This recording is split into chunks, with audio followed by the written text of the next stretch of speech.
So here I am at Huay Kaew Waterfall, and today the water is flowing particularly hard. For the past few weeks it's been raining very consistently, and there's a lot more water flow here today than there normally would be. And I really like to come to this waterfall pretty much any time that I come back into town, because I've done it so many times. I've sort of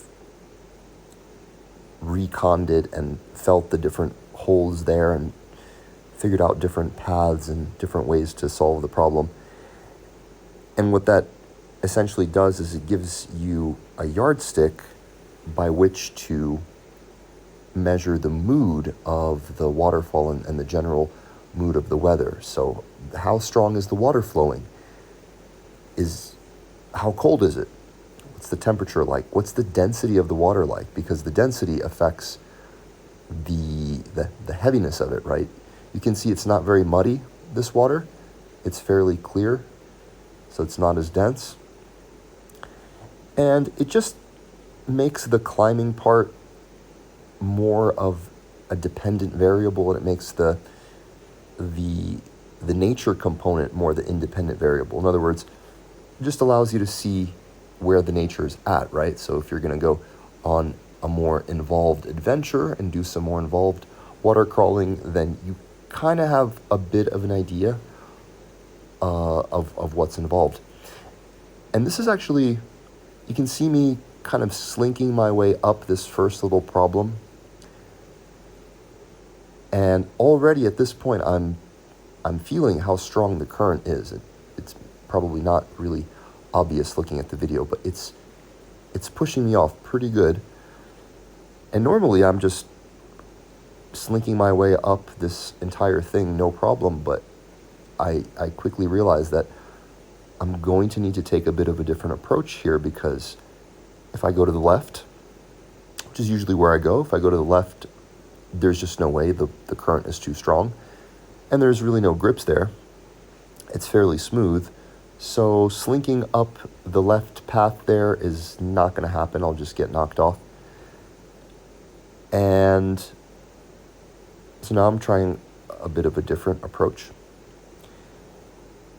You'll actually see me pussyfooting around in this spot for a little while, and the reason for that is I have a fairly stable footing where I'm currently standing, but immediately to my right, the current is particularly strong, and I can feel that if I put a limb in that current, if I put my leg in that current, it's going to, at the very least, knock me off balance and potentially just cause me to slide down.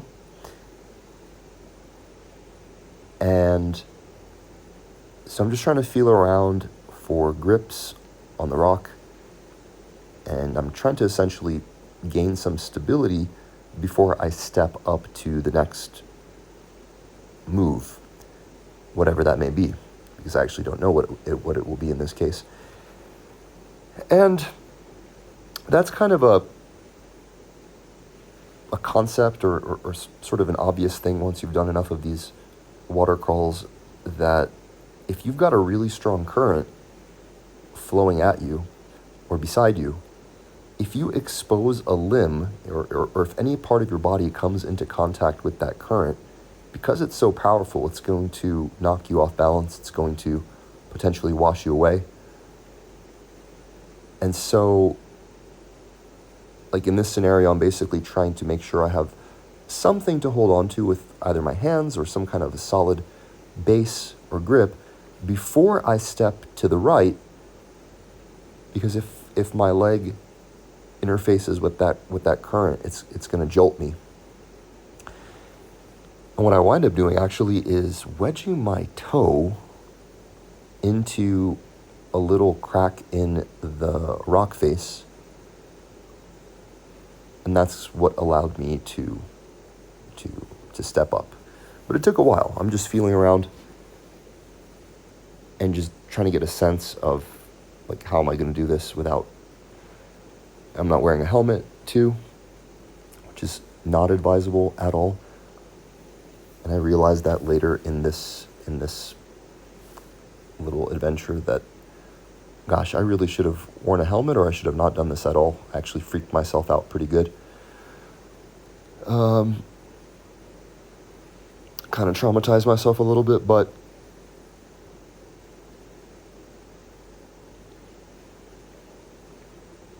looks like I'm thinking I don't really know what to do. And just wondering if I could even make it up there. What I don't want to do, generally speaking, I mean, it'll work sometimes. It'll work more often than you think it will, is you can sometimes just Moses up things. You can literally just like step up on things or jump up on stuff. But as far as that goes, I'm pretty risk averse. I really prefer to have some kind of a solid grip before I step. And that sounds like a common sense thing, but sometimes you don't even really have that option, right? Yeah, and you can see here my right foot, it looks like I'm just standing in place, but my right foot is wedged in to just a little crack in the rock, and that gives me just enough purchase to where I feel like I can do a step without eating it, right? And there's no grip up top. I'm basically just leaning against the boulder, but it's enough. It's enough to get up there. It always amazes me when I watch these videos back how, I don't know, uninteresting or seemingly actionless this activity looks as compared to how intensely action-packed it feels when you're actually doing it.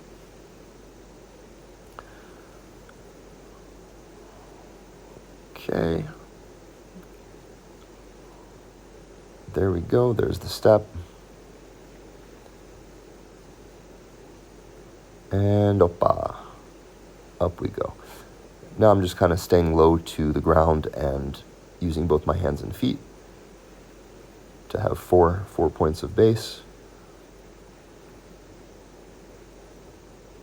And there we go. I'm up on past that first problem, which took me a surprisingly long time. It took, 7 minutes basically to make it up that little portion. And that immediately clued me into the fact that, wow, the waterfall is really going for it right now. It's really, really strong.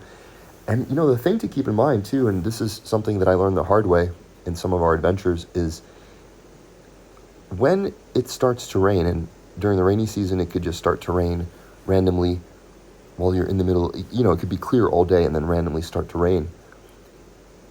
And the danger of that is that 30, 45 minutes, 60 minutes later, the water flow will have increased substantially. I'm talking 10, 20, 30 plus %, which is a massive, massive difference. It qualitatively changes the landscape and the kinds of moves and maneuvers and ways to solve a particular climbing problem that you would normally choose with a lower water flow rate are no longer available or are too risky.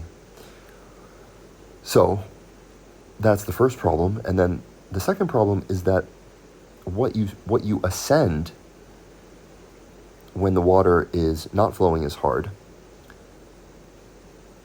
may seem easy to come back down if you plan to come back down the way that you went up under the circumstances when you first went up. But by the time the water is flowing, 20, 30% more, you're not going to be able to safely go back down the way that you came. And that is a very freaky predicament to be in. So anyway, here I am on this second ledge, and I'm encountering a similar problem in that if I go to the left, the water is, where the strongest water flow is happening right to the left of where I am right now. And it's emptying into a little bit of a bowl, but if I step in its path, it's for sure going to wash me down. It's very, very strong. You can't tell from here how strong it is, but it will absolutely wash me away. So I can't go up that way. In fact, I think I put my hand in that current a couple of times, and it immediately bats it away. You immediately feel the force and the violence of the water. So I'm trying to find some kind of way to go up this right-hand side. And again, I sort of messed around there for quite a while. Really to no avail. I mean, there's a little knob of a rock where I'm able to put my foot, which is where I am right now. But up above me, where my hands are, and beyond that, there are absolutely no grips. It's perfectly smooth, very slippery. It's slick, has a little bit of the, the waterfall kind of grime on it. And it's fairly steep, so there's just no going up directly. I need to find some kind of a technical solution. And I have to say, it was a really interesting and fun problem, because what I would normally do would be just to repeat my usual path or my usual route. But I can't do that here, so I'm forced to try and find either find another way to do it more or less safely, or come back and do it on a calmer day. And, well, I couldn't really figure it out. So what I wound up doing was going to the right, where there's a little cave. There's a rock formation, and there's a cave. So I'm basically trying to see, can I maybe get up into this cave and then snake around the corner and come out on the very top tier there? And so now I'm off camera trying to figure out if that's possible. And I kind of moved around there and looked around, and it didn't really seem very safe. And it was really grimy. I was being a little precious. I honestly didn't want to go in there. On my first day back, completely uninoculated to the muck and the dirt and the grime of water crawling, just being a little wussy boy, basically. But the cave just didn't really look very appealing. So now I'm back looking at where I'm actually trying to determine here. I'm looking at the rocks above where that fall is, and just trying to think, can I get some kind of good holds there? Can I maybe do a little rock climbing and tiptoeing? But the problem is that those rocks above me don't have good holds. And as soon as I put my foot down on that waterfall, I'm going to go slipping and sliding, right? And so if I don't have really, really stable holds, I'm going to eat shit big time, particularly because I would be further from the ground, right? Because I'm upright and I'm holding onto these rocks, right? So that's a really not a great position to be in. I want to stay close to the ground, and as you can see, I'm not really finding a way to do it. So I went back to the place where I was originally looking and trying to see, okay, maybe there's another way. Maybe I missed something. Let me reassess. Let me investigate again. And spent a few more minutes doing that and couldn't really make it happen.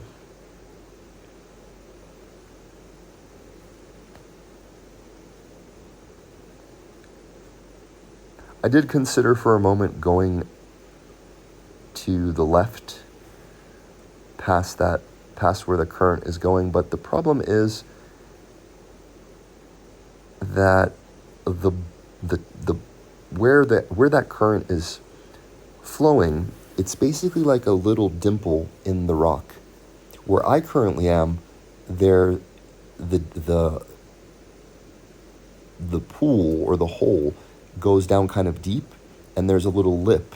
So I can actually rest my foot against that lip, and that prevents me from sliding down, right? So I have a bit of a counter resistance. But directly to the left of that, there is no lip. It's basically just a smooth little dimple. So if I walk into that current without some kind of grip on the waterfall, which I wouldn't even be able to get in the first place, it's gonna rock me. It's gonna sweep me away, for sure. So that just wasn't happening. And you can see me attempting to, try to figure something out over here. And it's a weird thing, it's a game of inches and seconds, because oftentimes you'll seemingly, to the outside observer, especially somebody who hasn't participated in this activity, it seems like you're just standing there twiddling your thumbs, doing fuck all. And sometimes you are. Sometimes you're just like, what the hell do I do? You're maybe thinking, should I go back down? Or you may even be too far up something to safely go back down. That's always a really sketchy and disconcerting feeling when you climb up something only to realize that the only way to go is up. And going up is not particularly easy or appealing or safe. But going down is even worse, because it's not the case that just because you got up something that you can come back down as easily as you got up. And certainly not on a waterfall without any kind of equipment. And so again, I'm kind of like messing around here. And what I actually wound up doing here, and I think this is when I finally started figuring out how I might be able to do that. I actually kind of accidentally figured this out. But what I'm doing is I'm inching along a little ledge which has a little overhang of rock. And I'm wedging my toes, literally it's about the width or the height of my toes. And I'm just wedging my toes in and dorsiflexing my foot to anchor me in place a little bit, right? So I'm just using anything that I can to prevent myself from falling and losing in grip.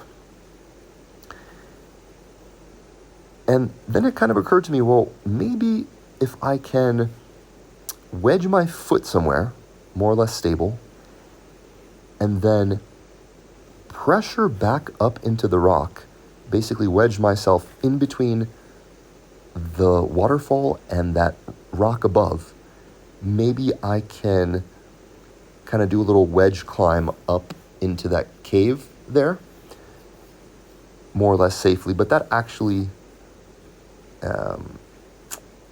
on second thought, it seemed like a bad idea, because it would require me to stand, and the rock is super, super slippery.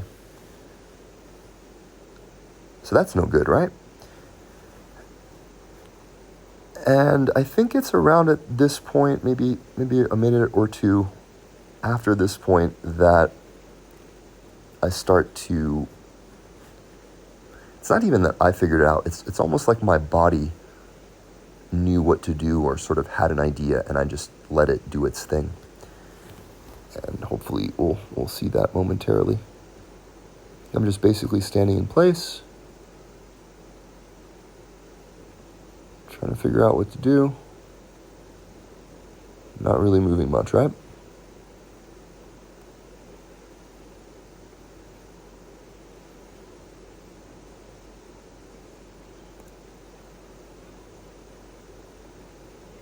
Okay, now I've squeezed myself up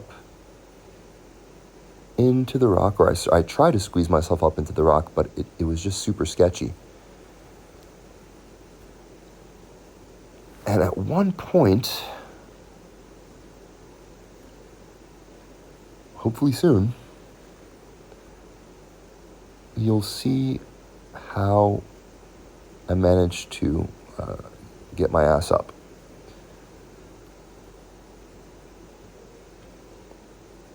Oh yeah, these dudes came through the frame. These 3 Thai guys came in. They didn't see me there, actually. initially, and they turned out to be really cool. I talked to them after the adventure. They watched me climb, and they saw me come back down, and they gave me the props. That always feels good. And then they gave me some green mango with spicy dipping sauce, and that just, wow, that hit different. That hit different after this little adventure. So what I'm doing now, let this guy get through the frame.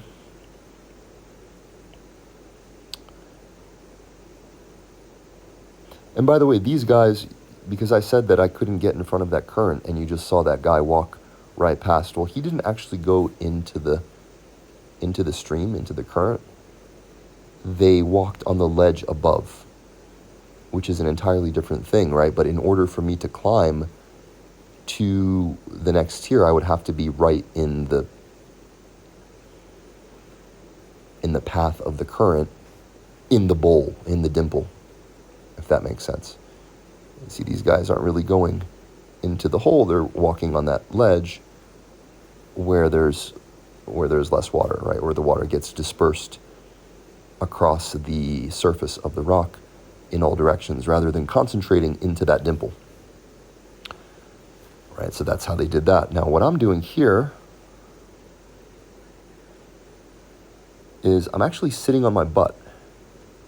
If this guy gets out of the frame, you'll be able to see that better. But basically, I'm sitting on my butt, and this is something I learned from J. Ross, is I'm just basically butt scooting up a little bit, and I just have the slightest, most tenuous little place to put my heel, just like a little wedge that I don't trust at all. In fact, I kind of slipped a few times, and I was pretty prepared to go sliding down. It probably wouldn't have been too bad, but it just never feels good to smash down on rock, even if it's not a very long ride. And again, I have no helmet, so it's just a little bit precarious. But I'm sitting on my ass here, and then I realize that I have just enough purchase on the waterfall itself and the rock above me to maybe wriggle my way up into the cave. There's a cave there, basically. And so that's what I am trying to do at this point. And this is why I say I think my body solved this problem more than anything, because it's not something I was consciously trying to do. I didn't even think it was sort of doable. I was pretty sure I'd have to bail. But I somehow got myself up into the cave. And unfortunately, this is not going to be visible on the video, so I'll just kind of explain what's happening in that cave. It's just this really tight crawl space. And once I was up there, this is a great example of once you're up somewhere, sometimes the only way to go is further up. Once I got up into that cave, I realized that going down would be probably more dangerous than continuing up. But the difficulty here in the cave is, first of all, it was really cramped, so it was hard to move around there, in there. And I scratched myself up pretty good. Scratched up my back, scratched up my shoulders, scratched up my shins, kind of moving around there. And coming around the ledge is the really sketchy part, right? So I was up in the cave, and I'm trying to figure out, how do I come around that little rock on the side to make it up to that next tier? And I thought, okay, maybe I actually stood up at one point. You might be able to see this part. I stood up at one point, and I had kind of a decent footing, although it was still kind of shaky and freaking me out a little bit, but I had kind of a decent footing, enough to where I could probably just stand in place and not get swept away if I don't make any movements or touch the current. And then looking above, past the ledge, around the corner, I'm trying to see, are there any grips that are solid enough to where if I'm able to hold on to it, that I could walk up the current, and even if it jogs me, I'll be able to hang on and kind of pull up, do a little pull up or a little chin up, and get myself up there. Well, there wasn't anything like that, and what I wound up having to do is basically crawling, getting on my stomach. So the good old slink comes into play again, kind of on my stomach and on my knees, hands and knees type of thing. And there was a nice underhook in the cave, so I sort of had like an underhook with my left hand, and there was a root. There was literally some kind of... Actually, I forgot to mention this part, and it's kind of a critical thing, but to get up into the cave, I had to hold on to this little wispy root, but it was quite rugged, because I before I went up there, I yanked at it as hard as I could, and I thought, can it carry my weight? Of course, you never know, right? You could start up there and it can just give way, and you'll eat shit, right? But I thought, okay, well, fuck it. This is probably the only way that I'll be able to get there. And then when I got up into the cave, I saw that it was actually a pretty hardy root wedged into the rock, into the crack of the rock. And so I grabbed the underhook with my left hand, and I grabbed the root with my right hand, because if I slipped, I'd at least be able to hold on to the root and get back up into the cave. And I essentially kind of lunged around the corner and got another underhook there. And just barely pulled my way up onto the next tier. But I gotta say, I gave myself a nice little scare, because it was harder and sort of more sketchy than I had anticipated. But again, once I got up there, I was in a dilemma. I was like, I either go down and smash down on these rocks, bust my ass sliding down, because this isn't really a water slide. It's just like, it's bumpy. Or keep going up and, potentially maybe have a bigger fall, or experience glory and somehow figure out how to solve the problem. And I felt kind of proud of myself in this particular scenario, because I managed to stay very calm, even though I was sort of freaked out superficially. It didn't penetrate too deeply, and I was able to sort of stay present, manage my body weight distribution. That was another thing. As I made my way around the ledge there, I had to lean my weight forward. I could just sort of feel where I needed to put my weight so as not to get swept in the current, and so as to not lose my balance, and to be able to reach the grip that I needed to finally pull myself up onto the next ledge. And at one point I screamed and beat my chest, and probably won't be able to see this part, but then I stepped across the stream and climbed around that left bank and proceeded to sort of make my way down safely back to the pool, back to my camera, which I was glad that my phone hadn't died at that point. And the funny thing is basically as soon as I got back here to the pool, to this initial pool, it started raining. And the reason that's interesting is because had I started the problem right as it had started raining, or let's imagine that, this problem was 3 times longer, right? Or 3 times longer, 3 times more complex. And it takes, an hour or 90 minutes. And 30 minutes in, it starts raining, but you're already high, and you're better off going up than coming down. But as you're going up, the actual landscape and the actual character of the waterfall is changing, which changes what you could do, and it's you know, it could be a pretty scary thing, and that's definitely something that we've encountered before as well. But overall, I would say this was a super interesting little problem, and I would definitely absolutely recommend that you do not do this kind of thing solo, and that if you do it solo, that you wear a helmet.